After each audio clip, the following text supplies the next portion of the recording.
Welcome, Guardians and Scribes, and today I have a build for you here called... And I hope you like the build. Well, if you do, leave a like on the video, hit the subscribe button for more content like this, and if you want to support a little bit more, leave the comment Armored Hunter. And let's go ahead and get into it. Alright, so here we go, and we'll get into the exotic class item first because it is really the key pivotal thing for the entire build.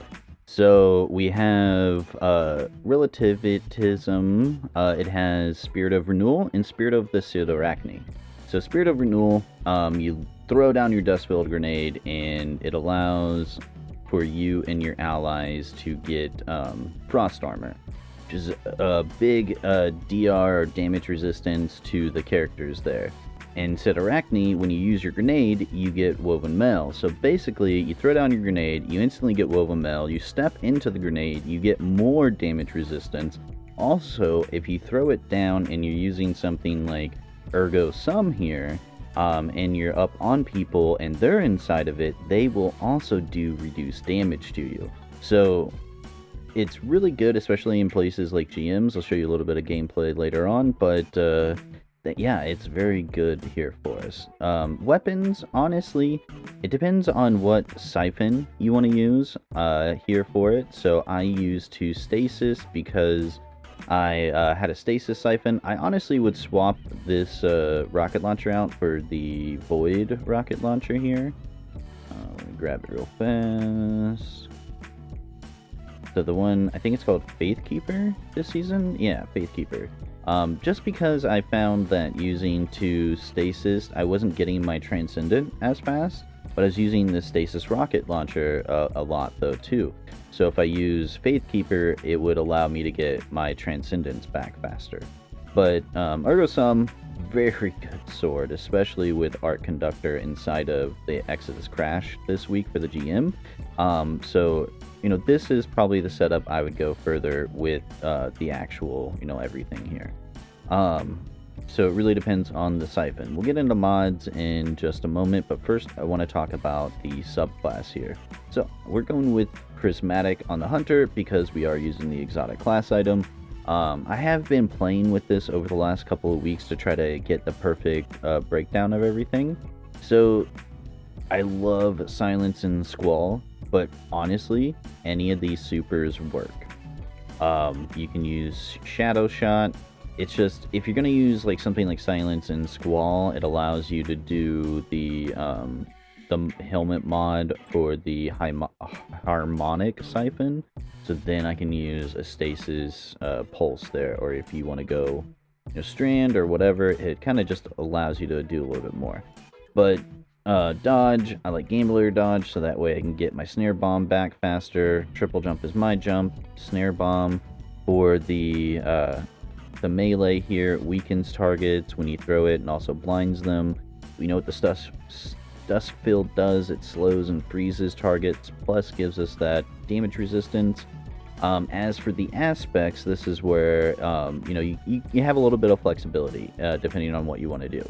So I went with Threaded Spectre and Winter Shroud. I just really like this combo. You freeze them, leave a Spectre, then it pops, and if the pop of it doesn't get it, the Threadlings will.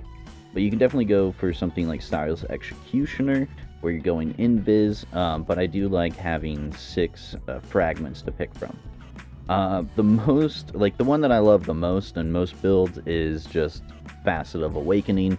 It allows you to pop those elemental pickups, so you can get, you know, Fire Sprites for grenade energy, Ionic Traces for all ability energies. The Void Breach gets your class, and Stasis Shards get your melee, and then Tangles you can just throw and do damage with. But it's very good. You just have to get, I think, 3 kills in a row, and you get that thing back. Next, Spirit of, or Facet of Protection is a great must-have here as far as this goes, just because it does give you the ability to stack more damage resistance with everything that's going on.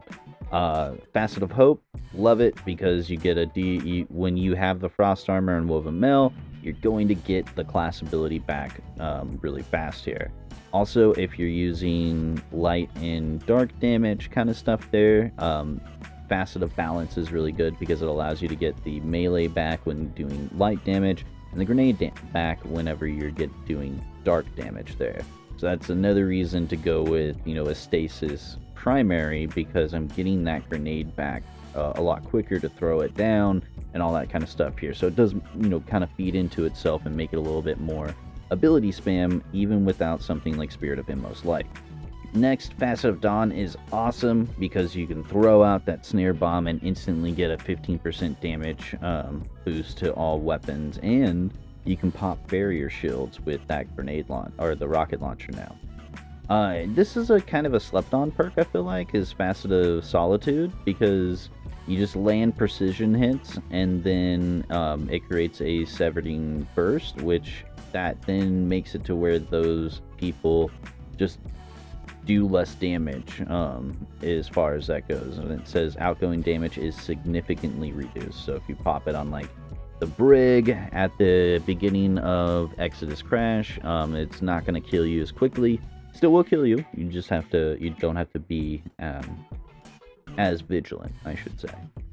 But that's for the subclass. Quick, take a screenshot. Let's move on to the mods.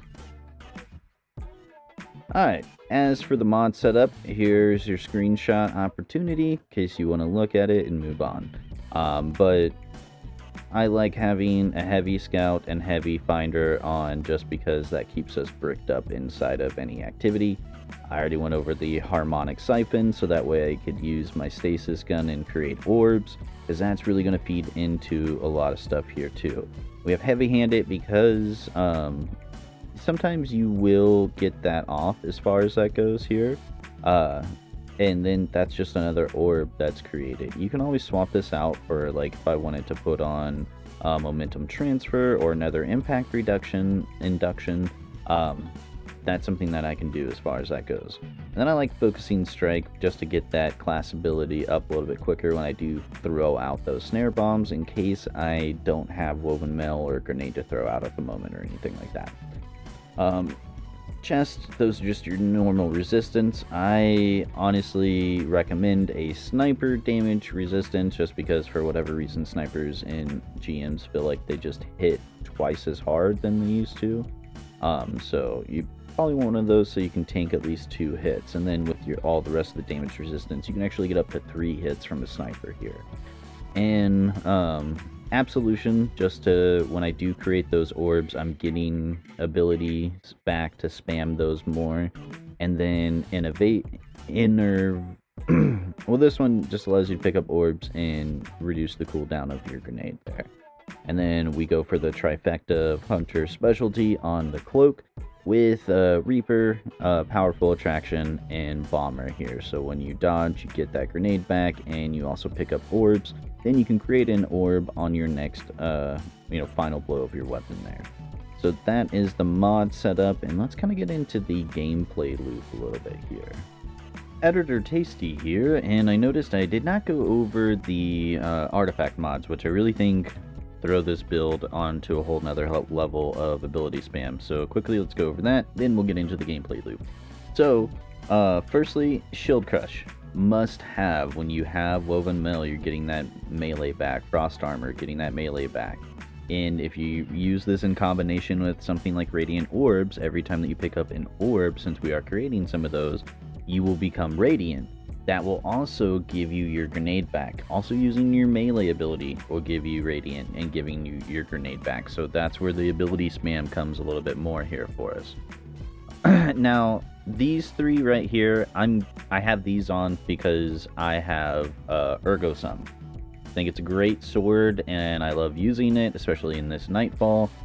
Origin Blade, it gives me, I think it's like a 30% damage increase, but if I wasn't using a blade, I would go with Transference, which gives you grenade and increased grenade and melee damage while Transcendent, and weapon final blows refill light and dark energy after Transcendent ends. Since I am using Ergo Sum, it does make me amplified sometimes due to the elemental pickups that I'm getting through a Facet of Awakening. So I'm also using galvanic armor, which then allows me to get more damage resistance on top of the frost armor, woven mail, and Facet of Protection. So we're just kind of stacking everything together to make a really tanky hunter. We already went over the radiant orbs. It's really great. Pick up an orb, become radiant. Next, creeping chill. I use this just because we're throwing down a dust-filled grenade, and if we get a final blow with our stasis weapon or frozen targets, it creates a burst that's slow, so it really helps out with the overloads in this Nightfall. I really just like these two just because I would be using the rocket launcher now, Faithkeeper, and I can do the radiolarium whatever thingy here does increase damage to Vex, which there are some Vex in this Nightfall, and some other things throughout the seasonal content that I really like to use that for. Overcharge Armory just means that I get increased damage on anything that is basically like a seasonal weapon here for us.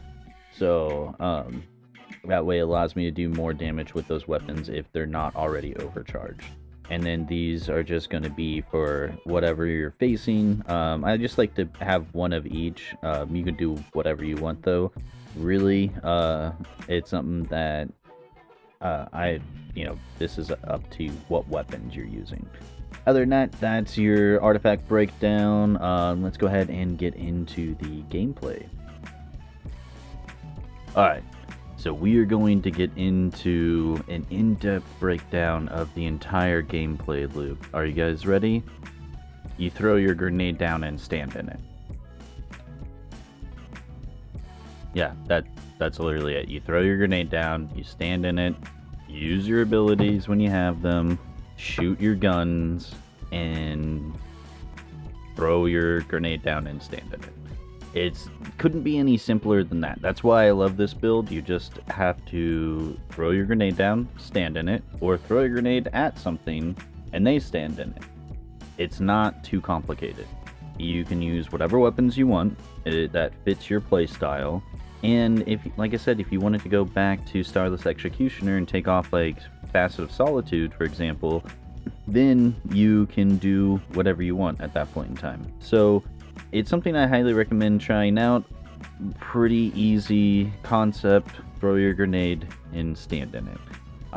You've seen some of the gameplay footage here of me doing that, and it's one of those things that when I'm thinking of builds, I don't want things where I have to think about 12 steps in order to complete that thing.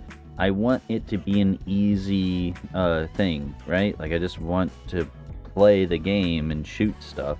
So what can help me facilitate that a lot better? And I feel like this build is awesome for that because you don't need Spirit of Inmost Light in order for you to get all your abilities back very quickly. It does help sometimes, but it's not needed.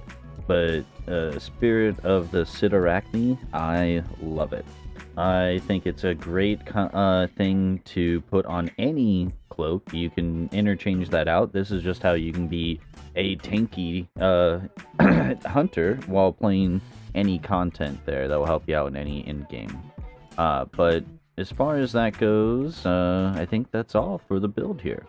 There's the build. I hope you liked it, and if you did, leave a like, and if you have any options or opinions on it, go ahead and leave those down in the comments below.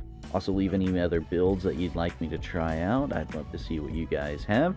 And if you want to support the channel a little bit more, you can leave the comment Armored Hunter. And that's all for me today. I hope you liked it, and have an awesome day.